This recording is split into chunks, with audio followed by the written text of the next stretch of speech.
todos com a paz do Senhor Jesus, amém? Amém. Glória a Deus. Aproveitando que os irmãos estão de pé, abra sua Bíblia comigo, no livro de Ezequiel, no seu capítulo 37. Glória a Deus,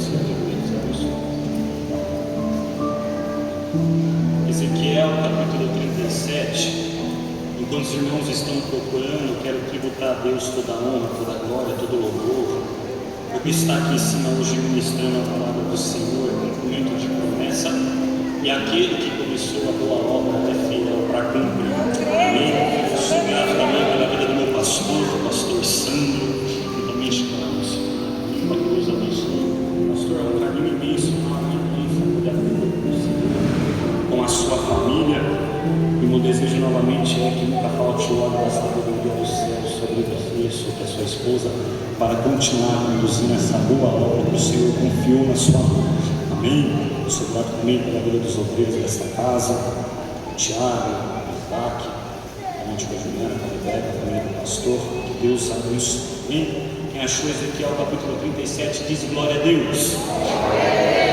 Verso 1 diz assim: veio sobre mim a mão do Senhor, e Ele me levou no Espírito do Senhor, me pôs no meio de um vale que estava cheio de ossos. Localiza o verso 4 que diz assim: então Ele me disse, profetiza sobre estes ossos, e diz: ossos secos, ouvi a palavra do Senhor. Assim diz o Senhor Deus a estes ossos: farei entrar em vós o Espírito e vivereis. Verso 6: porei nervos sobre vós, farei crescer carne sobre vós, e sobre vós estenderei pele, porei em vós o Espírito e vivereis. Então sabereis que eu sou o Senhor. E você pode se assentar no Santo do Senhor. Aleluia, glória a Deus. Uma honra muito grande poder estar aqui no primeiro domingo deste ano, ministrando a palavra do Senhor, em meio a tantos nomes. Prove Deus colocar no coração do pastor a minha vida, eu sou grato. Amados, o texto que nós lemos em Ezequiel capítulo 37 vai falar sobre uma visão que Ezequiel recebe da parte do Senhor. Sabemos que o ministério de Ezequiel foi um ministério em que ele exerceu longe da sua terra natal, exerceu longe do seu lugar de nascimento, porque Ezequiel ele foi levado como cativo pelos babilônios, e ali o Senhor convida ele a exercer aquilo que o Senhor tinha reservado para a vida dele. Interessante é que o livro de Ezequiel é um livro em que Ezequiel vai relatar algumas visões e revelações que ele tem da parte do Senhor.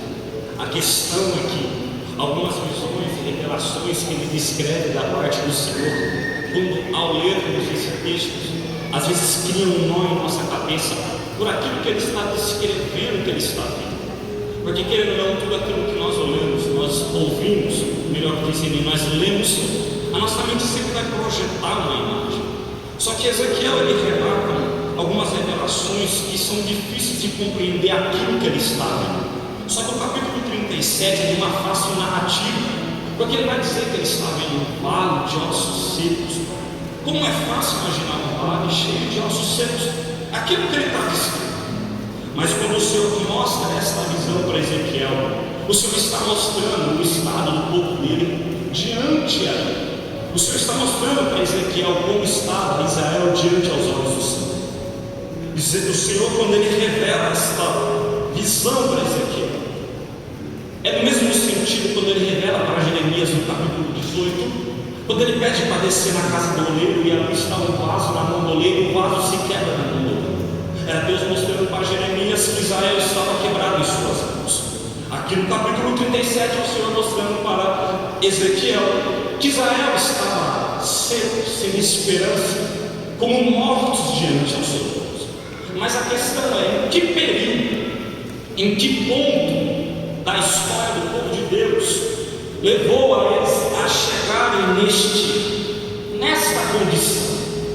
Para isso é necessário voltar um pouco para trás e entender o contexto da trajetória do povo de Deus. Em Gênesis capítulo 12, Deus escolhe Abraão. Abraão foi escolhido para que de Abraão viesse uma família, desta família, uma nação, para que desta nação, a mulher que daria à luz aquele que seria o Salvador da humanidade. Isaías profetiza sobre esse respeito. Isaías profetiza sobre este feito. Se eu não me engano, no capítulo 7, verso 14, ele diz que a virgem engravidaria e daria à luz, e o nome do seu filho seria chamado Emanuel. Então, para isso, Deus escolhe quem? Abraão. Abraão gera Isaac, Isaac gera Jacó. Jacó tem o seu nome trocado, tem os seus 12 filhos. Os seus 12 filhos lá na frente vai ser as 12 tribos de Israel. Eles estão no Egito, pulando um pedaço da história. E ali no Egito, Deus levanta Moisés em condição de capitão para liderar o povo da saída do Egito para uma terra que ele tinha prometido, Canaã. Quando o povo entra na terra prometida, Deus deixou uma ordem para eles. Essa ordem era tirar tudo que estava na terra. Deus deixou 2 caminhos para ele: o caminho da bênção e o caminho da maldição. O caminho da bênção seria o caminho que, se eles obedecessem a Deus, guardassem os mandamentos do Senhor, se eles não se desviassem para mal, se não colocassem a idolatria no meio do povo, se eles fossem fiéis ao Senhor, não profanassem o nome do Senhor, Deus iria abençoar eles, abençoaria na colheita, trazeria prosperidade, abençoaria a terra e mais, iria levantar Israel como uma forte nação contra os inimigos. Só que o segundo caminho era da maldição. O caminho da maldição é que, se o povo desobedecesse ao Senhor, colocasse a idolatria no meio do povo, trouxesse o culto pagão no meio do povo, profanasse o nome santo do Senhor, Deus iria amaldiçoar a terra. Eles seriam amaldiçoados, mas Deus iria fortificar as mãos dos inimigos contra Israel. Deuteronômio capítulo 28, Deus deixa essas direções. A questão é que Deus deu a ordem, quando entrar na terra prometida, que era a terra que emanava leite e mel, a terra que seria a terra para eles se tornarem a nação, era para tirar tudo. O problema é que Israel entra e não tira tudo, deixa os cananeus. O problema é deixar permanecer aquilo que Deus já mandou tirar. Eles deixaram permanecer os cananeus e eles começam a se proliferar na terra prometida, se constituem como uma confederação de tribos. Só que o problema de Israel é que Israel parece que começa a perder a sua identidade e agora não começa mais a adorar a Deus por sua excelência, começa a olhar as nações vizinhas, os modelos das nações vizinhas e começa a clamar por um rei, porque as nações vizinhas tinham um rei e eles não tinham, porque até então Deus levantava pessoas em condição de juízes para liderar o povo. Então proclamam como um rei, e agora Saul foi nomeado a rei. Israel agora se torna uma monarquia. Saul, depois vem Davi, depois vem Salomão. Depois de Salomão, o reino é dividido: o reino sul e o reino norte. O reino norte carrega 10 das 12 tribos, e o reino sul carrega 2 restantes das tribos. O reino norte tem a sua capital de Samaria, conhecida como Israel. O reino sul, por sua vez, é conhecida como Judá, a capital é Jerusalém. O problema é que Israel entra nessa quando começa a perder a identidade, porque por não adorar mais a Deus por sua excelência, por não adorar a Deus por aquilo que ele tinha entregado através de Moisés, pelos mandamentos, aquilo que ele tinha entregado na boca dos pais deles, dos antepassados patriarcas, agora eles precisavam olhar, eles precisavam tocar. Para isso, eles começam a introduzir no meio deles os cultos pagãos, os cultos para os deuses pagãos que existiam nas nações vizinhas. Introduz o culto a Baal, introduz o culto a Astarote, introduz o culto a deusa Zera, e assim vai, começam a fazer aquilo que era errado diante aos olhos do Senhor. Israel, o povo começa a se encher de si, principalmente aqueles que habitavam em Jerusalém, porque Jerusalém era o centro da adoração, era o centro das grandes festas. O povo estava cheio de si, longe daquilo que Deus tinha colocado para eles. Charles Spurgeon tem uma frase extraordinária. Charles Spurgeon diz que Deus nunca permite que o homem peque com sucesso. Para isso, Deus levanta a profeta para libertar o seu povo. Então Deus vai levantar um profeta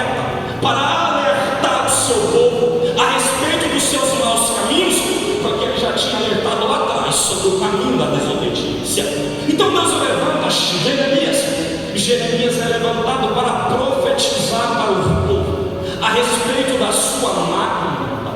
Se você ler o livro de Jeremias, você vai ver que o livro de Jeremias tem dois focos de assunto no seu livro, tem duas direções, dois focos. O primeiro foco é sobre misericórdia, que Deus sempre espera que eu e você venhamos nos arrepender dos nossos maus caminhos.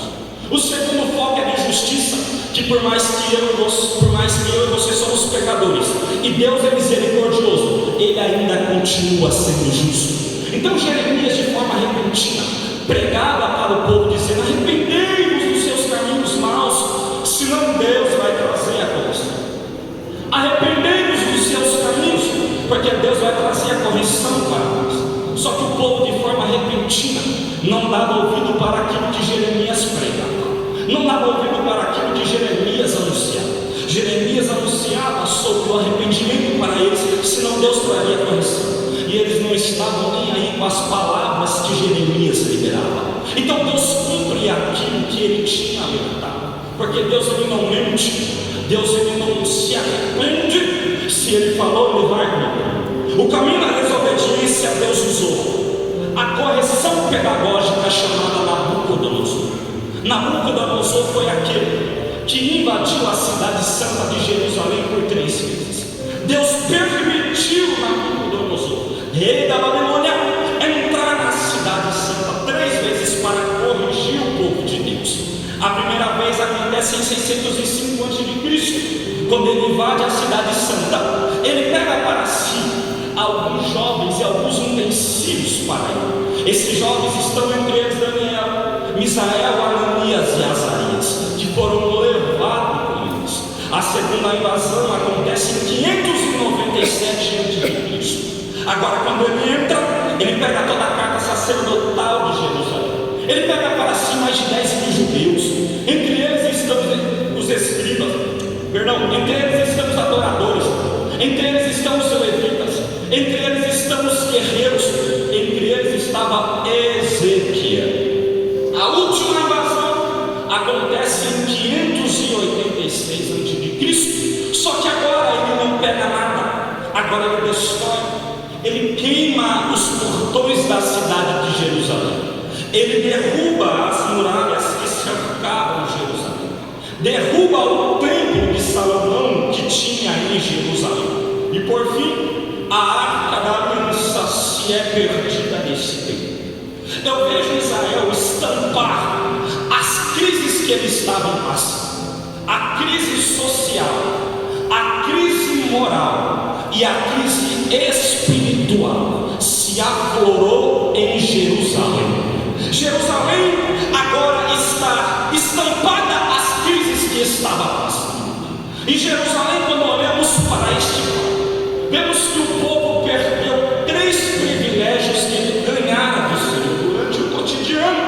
O primeiro privilégio foi as muralhas, porque muralha eram os muros que cercavam Jerusalém. Agora está caindo, e muro fala de proteção. Era o Senhor ensinando para Israel, era o Senhor ensinando para o seu povo aquilo que o salmista escreveu no Salmo 127, que se o Senhor não guardar a casa, em vão é a sentinela. O segundo privilégio que eles perderam foi o templo de Salomão, que era uma das 7 maravilhas daquele antigo tempo. Agora está derrubado. Se não tem templo, não tem adoração, e eles perderam a adoração para Deus. E o último privilégio que eles perderam foi a arca da aliança, que era a simbologia máxima de Deus naquele antigo tempo. Sem proteção, sem adoração e sem arca da aliança. Eu preciso abrir um parênteses nesse texto para poder falar sobre a arca da aliança, porque eu acho magnífico como ela foi construída. Em Êxodo capítulo 25, Deus dá direcionamento para o povo para construir a arca da aliança, que seria o santuário, a habitação de Deus. Quando Deus dá a direção, Deus pede para pegar a madeira de acácia, revestir essa madeira de acácia de ouro por dentro e por fora, colocar uma madeira de ouro por fora, colocar uma moldura de ouro por fora, e colocar uma tampa chamada propiciatório de ouro com 2 querubins em cima. E ali dentro desta arca estaria as tábuas da lei, estaria a vara de Arão, estaria uma. Essa seria a simbologia de Deus. Essa seria a simbologia máxima da presença de Deus no Antigo Testamento. Só que isso me dá um nó na cabeça, que eu fico pensando: se eu sou Deus e vou construir algo para ser a representatividade da minha presença, a representatividade da minha glória, no mínimo eu usaria as melhores matérias-primas que existem neste universo. Ou talvez eu criaria uma matéria-prima para fazer aquilo que seria onde carregaria a minha presença. Só que Deus pega a madeira de acácia, e a madeira de acácia me chama a atenção, porque a madeira de acácia não era lá as melhores madeiras que existiam naquele tempo. Não, a madeira de acácia, por outrora, era uma madeira difícil de lidar, era uma madeira torta, cheia de casca, suja, mas ela era pegada, ela era tratada, e quando ela era tratada, era revestida de ouro maciço por dentro e por fora. O ouro, sabemos que é a simbologia da glória de Deus. Sabe quem é essa madeira de acácia? Quando vamos tipificar ela, a madeira de acácia é eu e você, tortos, difíceis de lidar, complicado, mas um dia Ele nos alcançou. Um dia Ele me alcançou, te alcançou, tratou essa madeira torta, revestiu com ouro da sua presença, e mais, nos tornamos santuário, nos tornamos santuários, templo da presença de Deus.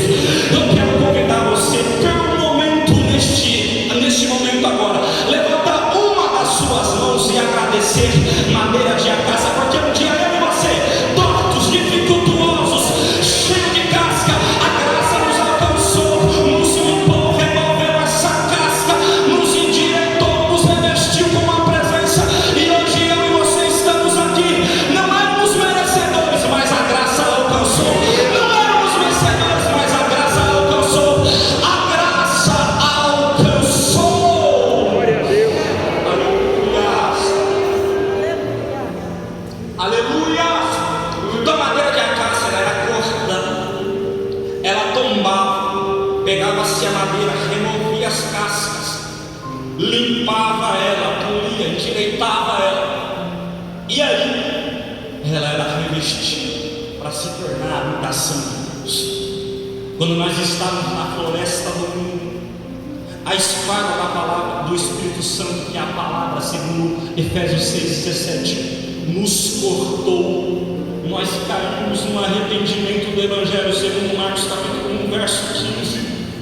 Ele nos pega e tem um tratamento nesta madeira, que era eu e você. Qual é esse tratamento? Espírito Santo, que é aquele que convence o homem do pecado, da justiça e do juízo de Deus. E depois é aquilo que Paulo escreveu em 1 Coríntios capítulo 3, verso 16: eu e você nos tornamos templo do Espírito Santo.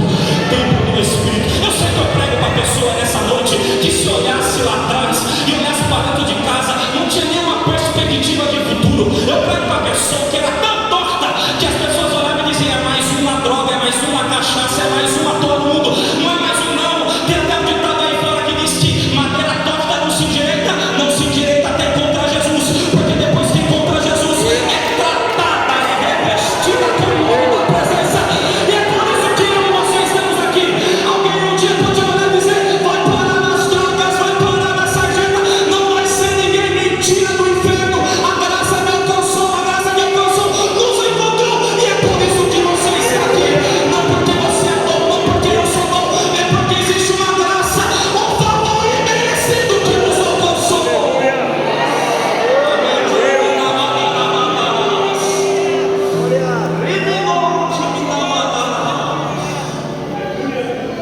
Eles perdem os três privilégios: proteção, adoração e a presença. Muro fala de proteção, porque proteção muro é tanto proteção como separação. Ele protege o que está dentro e separa daquilo que é sujo, daquilo que é limpo, daquilo que não presta, daquilo que presta, daquilo que é corruptível, daquilo que é incorruptível, daquilo que é profano, daquilo que é santo.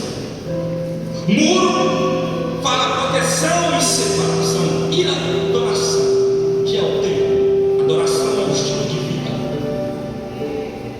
Adorador é aquele que vem para o culto para levantar a mão e dizer glória a Deus, e lá fora não tem um estilo de vida de adorador.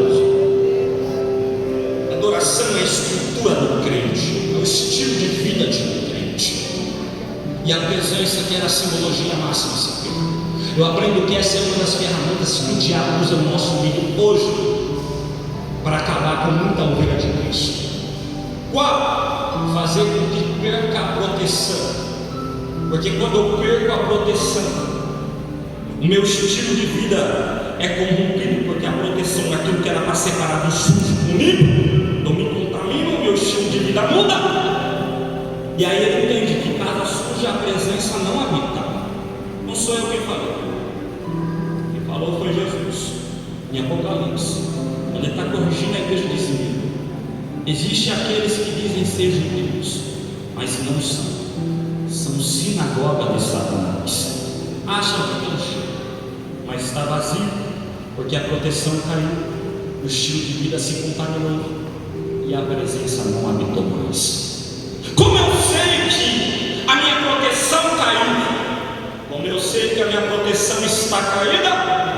Quando eu passo a ouvir aquilo que não era para mim ouvir, quando eu passo a falar aquilo que não era para mim falar, quando eu passo a ver aquilo que não era para mim ver, quando eu passo a estar em ambientes que não era para mim estar, quando eu passo a frequentar lugares que não era para mim frequentar. E aliás, o que teve de crente no final do ano derrubando a proteção, porque a família bebe, não dá nada a beber. Porque na minha casa a família gosta de escutar algumas musiquinhas, então não dá nada colocar uma musiquinha para escutar. A proteção caiu. Aí entra 2024, pedindo: Deus me abençoa. Deus precisa de bênção. Como Deus vai abençoar alguém com as muralhas caindo? Como Deus vai abençoar alguém com a proteção caindo? Mas eu tenho uma palavra de Deus do céu para liberar para você nesta noite. Ainda que o seu 2023 foi um ano e que o diabo lutou de todas as formas para derrubar a sua proteção, toda ferramenta preparada contra ti não prosperará. E ainda que você chegou com as proteções caindo, eu tenho uma palavra para liberar para você também. Hoje é noite de levantar proteção,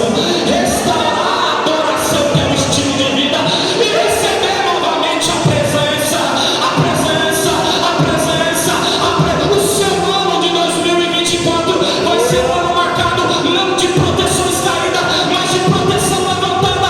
A proteção da sua família levantada, a proteção do teu ministério levantado, a proteção do teu casamento levantado. Hoje é noite de levantar proteção.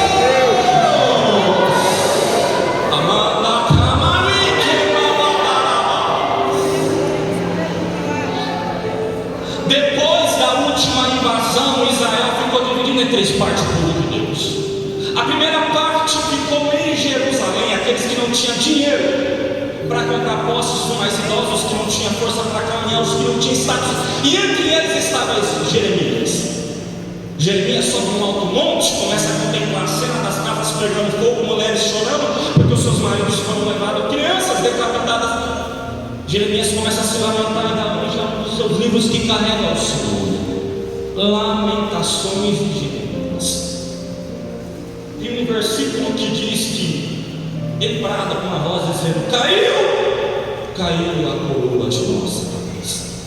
Ai de nós, Israel, porque pecamos. Põe a tua boca no pó, porque talvez assim ainda haja esperança. A segunda parte ficou dentro do palácio de Nabucodonosor. Este era aqueles jovens que tinham sido levados, Daniel, Misael, Ananias e Azarias. Esses jovens depois tiveram seus nomes trocados e ajudaram Nabucodonosor no seu reinado. E por fim, a terceira parte ficou fora dos muros da Babilônia, assentado perto do rio Quebar. Esse povo que ficou assentado perto do rio Quebar, fora dos muros da Babilônia, foi um povo que decidiu jogar a toalha para cima e desistir. Foi nesse período que se escreveu os Salmos, que é conhecido como Salmo do Exilado, o Salmo de número 137, que diz assim: junto aos rios da Babilônia nos assentamos e choramos, nos lembrando de si, nos salgueiros que há no meio dela, penduramos as nossas harpas, os que nos levaram cativo nos pediam uma canção, para que, como vamos cantar um cântico de Sião em terra estranha. Eles desistiram, penduraram a harpa, se se assentaram e choraram. Para um judeu, assentar e se levantar é muito mais do que um ato físico, é muito mais do que um ato literal de se levantar ou se assentar, porque isso está ligado a um ato espiritual para um judeu. Porque para um judeu se levantar é voltar à posição original que Deus te colocou, é voltar aonde Deus te colocou para você estar, é voltar à posição que Ele te posicionou. Quer uma prova disso? Lucas capítulo 15, quando o filho pródigo sai da casa do pai, faz o que queria fazer, se arrepende, ele lembra de uma posição original que ele tinha, e ele disse: levantar-me-ei, irei ter com meu pai, e direi: Pai, pequei contra os céus e pequei contra ti. Lembra de Elias, quando entra no deserto, se assenta debaixo de um zimbro e deseja a morte? O anjo do Senhor aparece para ele e diz: Elias, levanta-te e coma, porque muito grande será a tua caminhada. Marcos capítulo 10 vai dizer que um cego que clamava a Jesus, e a palavra através dos discípulos que chegou a ele foi: levanta-te, porque o mestre te chama. Isaías capítulo 60 vai dizer: levanta-te e resplandece, porque já vem a sua luz, e a glória do Senhor vai nascer sobre ti. Só para você poder encher essa casa de glória, Miqueias capítulo 7 verso 8 vai dizer: não te alegra, ó inimiga minha, ao meu respeito, porque ainda que eu tenha caído, levantar-me-ei, e se eu estiver em trevas, o Senhor será a minha luz. O Salmo de número 20 verso 8 vai dizer: uns andam, encurvam-se e caem, mas nós nos levantamos e estamos de pé. Provérbios capítulo 26 Provérbios capítulo 24 verso 16 vai dizer: pode um justo cair 7 vezes, mas em todas as vezes se levantará, ainda que o diabo passou a bater em você, te derrubou no chão. A mensagem de Deus para a tua vida é: se posiciona, sacuda essa poeira, guerreiro, sacuda essa poeira, guerreira. Hoje é noite de se posicionar, hoje é noite de se colocar de pé, diz o Senhor. Cadê a glória de quem vai se colocar de pé? Cadê a glória de quem vai se posicionar? Cadê a glória de quem vai ficar de pé?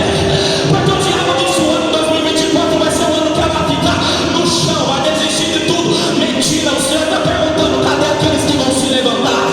Cadê aqueles que vão se posicionar? Cadê aqueles que vão pegar a harpa que pendurou, vão parar de chorar e vão voltar para o lugar que Deus posicionou?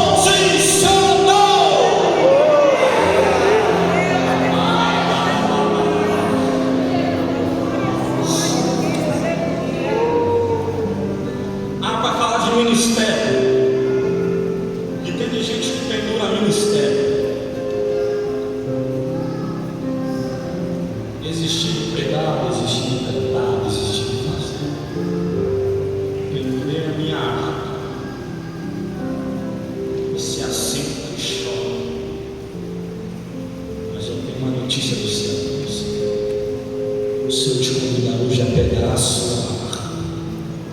O salmista disse: o choro pode durar uma noite, mas a alegria ela vem pela manhã. O choro é condição, pode ser que dure. A alegria é uma certeza, ela vem.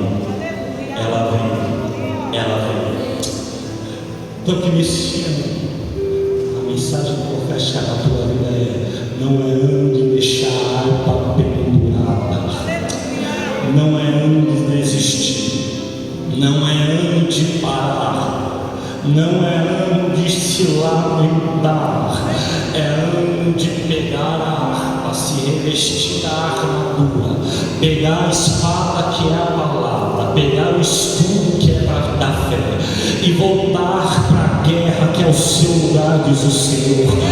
Deus vai incomodar algumas pessoas nessa casa que parou de pregar, parou de dirigir, parou de cantar, parou de largou tudo, deixou a Bíblia até de lado. Deus está dizendo: eu vou começar a inquietar alguns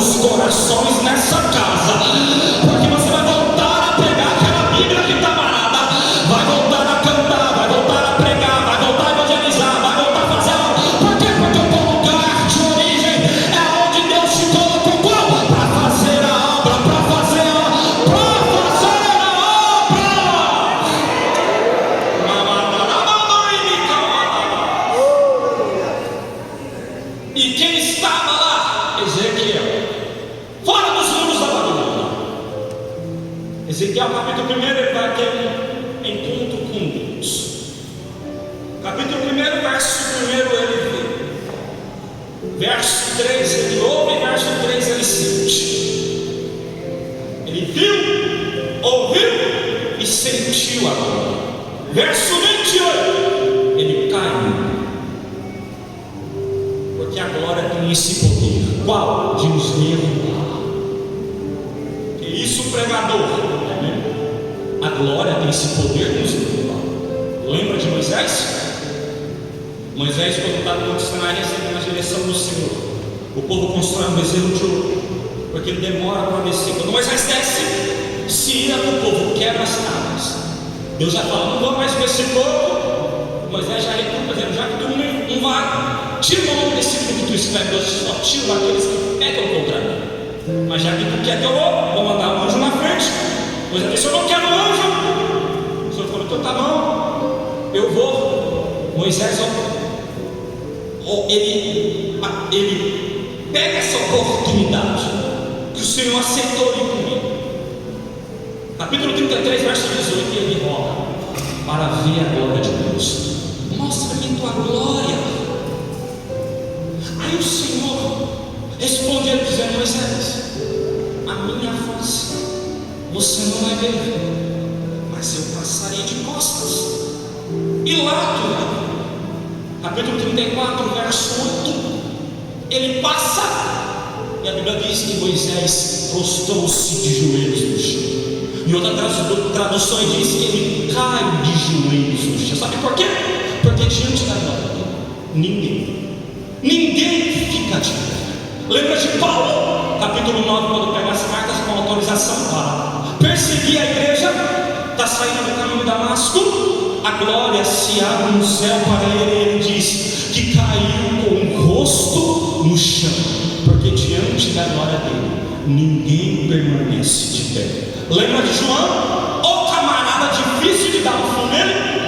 Então pegaram e jogaram ele na ilha de Patmos, porque na ilha de Patmos era a ilha que não tinha saída, não tinha como voltar embora, e era uma ilha que não tinha visitação.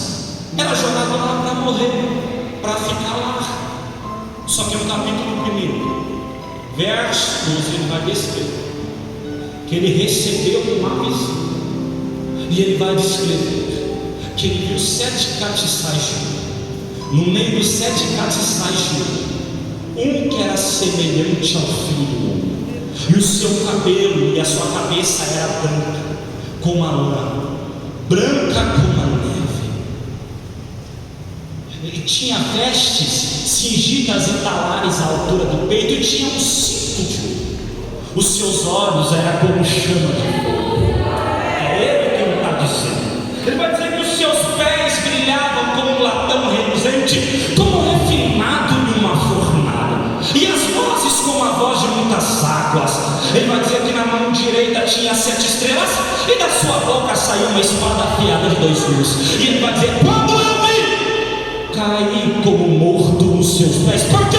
Ninguém permanece de pé diante da glória dele. Sabe o que me conforta? É que essa glória que derruba é a mesma glória que levanta. Porque a mesma glória que derrubou Moisés foi a mesma que disse: Moisés, se levanta e escreve o que eu estou lhe dizendo, os meus mandamentos. A mesma glória que derrubou Paulo foi a mesma que levantou Paulo e disse: Paulo, levanta e vai até a cidade. A mesma glória que derrubou João foi a mesma que tomou João, colocou João de pé e disse: João, escreve isso que eu vos digo. A mesma glória que derrubou Ezequiel no capítulo 1 foi a mesma glória que no capítulo 2 disse: filho do homem, põe em pé, porque eu falarei contigo. Por quê? Porque a glória tem o poder de derrubar, tem o poder de nos tratar e nos colocar de pé novamente, nos colocar de pé novamente. Só que o diabo é opositor de Deus. O diabo, ele gosta de levantar primeiro para depois derrubar, porque o diabo não está preocupado em tratar ninguém. O diabo está preocupado em levantar, porque quando ele levanta é mais fácil para derrubar. É por isso que tem tanto pregador que é levantado por aí, depois cai no pecado. É por isso que sai tanta notícia por aí na internet de pastores que são levantados e depois de repente caem no erro. É por isso que tem tantos missionários e missionárias que são levantados e depois caem. Por quê? Porque quem levanta às vezes não para derrubar, mas o Senhor é mestre em derrubar para levantar. Ele é especialista em pegar um traficante, um drogado, derrubar traficante, tratar e levantar o evangelista. Ele é especialista em pegar um adúltero que era excluído pela sociedade, derrubar ele com a glória, tratar ele todinho e levantar um pastor cheio da unção de Deus. Ele é mestre em pegar os que são viciados em crack e cocaína, transformar ele, depois que derrubou com a glória, transformar ele e levantar ele um adorador, um servo na presença. E eu quero profetizar com a autoridade do Espírito nessa noite, que vai descer uma glória tão grande sobre essa casa nesse ano, que vai cair tudo aquilo que não presta, vai cair mentiroso, vai cair linguarudo, vai cair sambalate, vai cair Tobias, vai cair tudo aquilo que não presta, e vai ser levantada uma geração de pregador, de missionária, de pastor, de adorador nesta casa.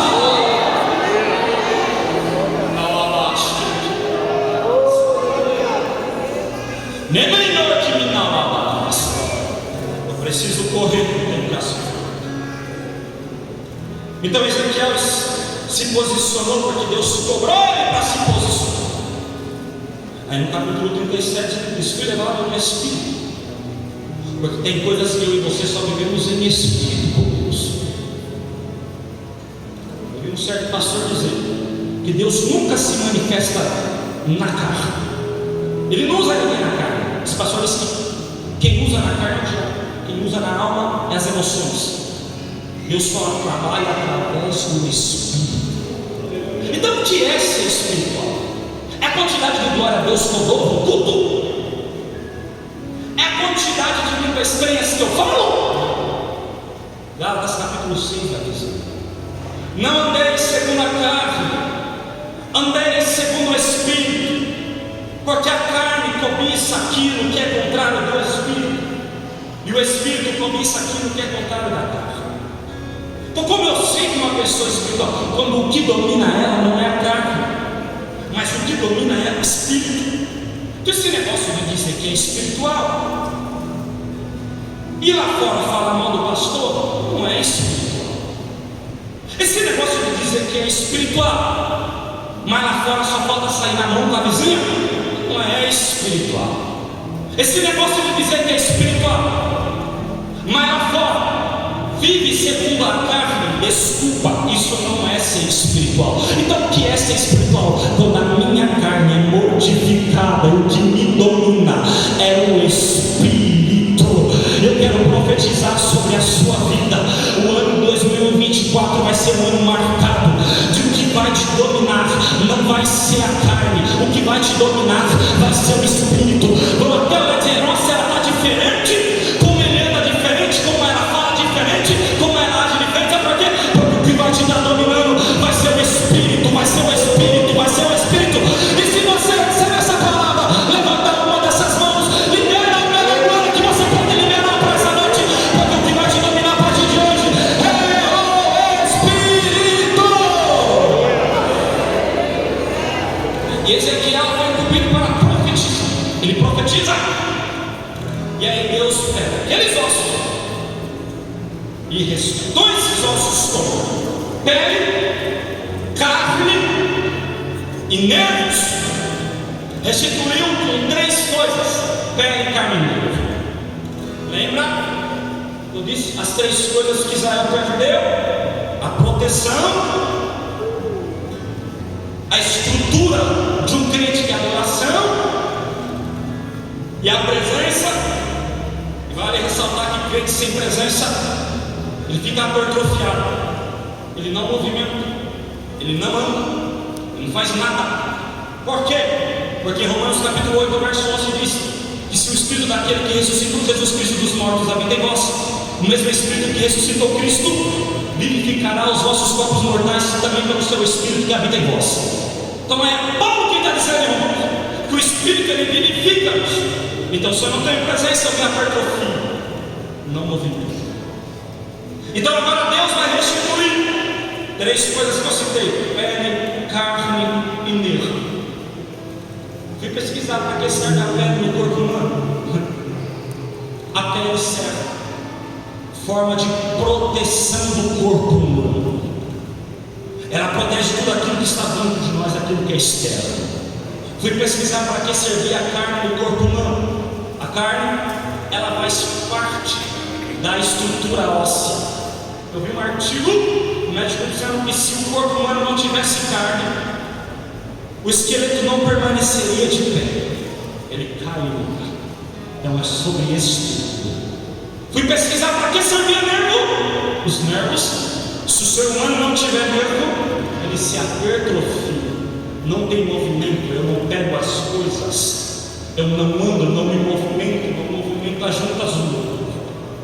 Consegue compreender o mistério de Deus nessa palavra hoje, nessa noite?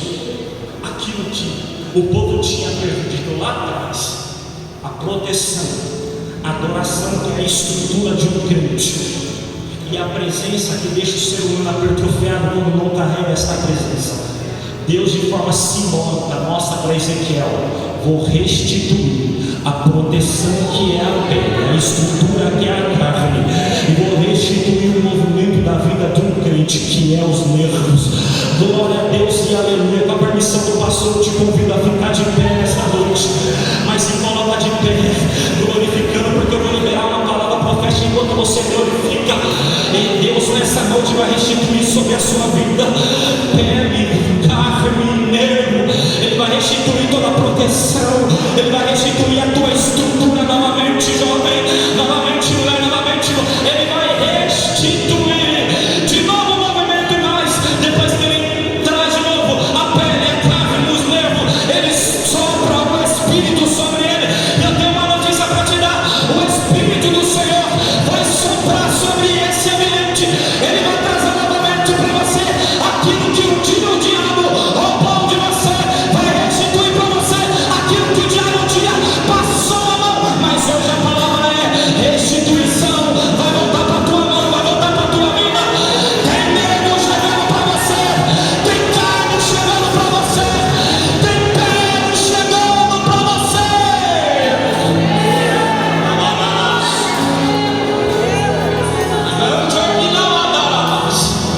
Eu te convido a pegar na mão de quem está do seu lado, porque o osso se juntou com cada osso. Eu te convido a pegar na mão de quem está do seu lado, a fechar os olhos e começar a clamar para Deus. Deus, só o Senhor sabe qual é o vale que eu estou passando, só o Senhor sabe como eu preciso da pele, da carne, do nervo. Só o Senhor sabe como eu preciso de um avivamento nesse vale, porque hoje o Senhor vai avivar esse vale. Ele vai soprar o Espírito nesse vale, ele vai derramar sobre esse vale o nervo, a carne, a pele. O ano de 2024 vai ser marcado como o ano da estrutura da tua vida, como o ano da proteção da tua vida, como o ano de movimentação. Aquilo que estava parado vai movimentar, vai movimentar, vai movimentar.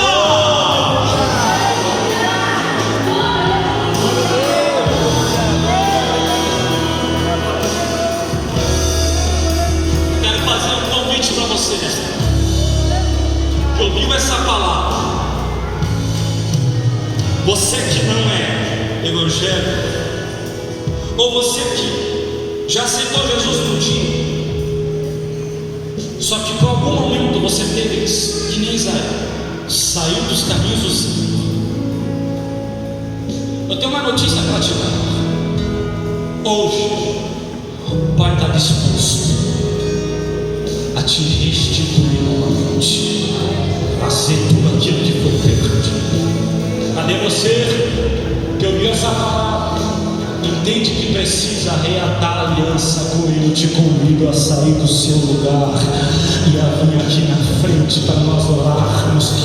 Eu te convido a dar um passo de fé para ser avivado. Enquanto alguém decide, se tiver alguém que não decide vir aqui na frente, eu quero continuar, terminar de ministrar sobre a sua vida.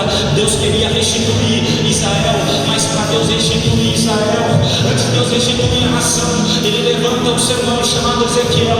Deus primeiro trata Ezequiel para depois tratar com a nação.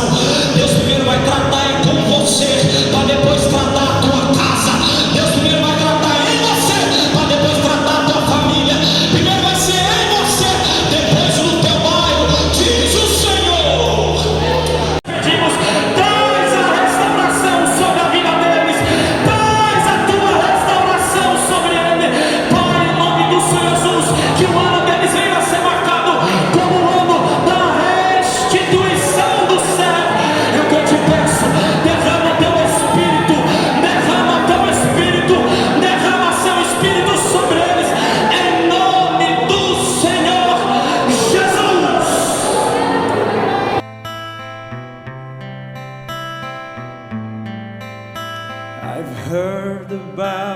precious baby boy who's come to earth to bring us joy.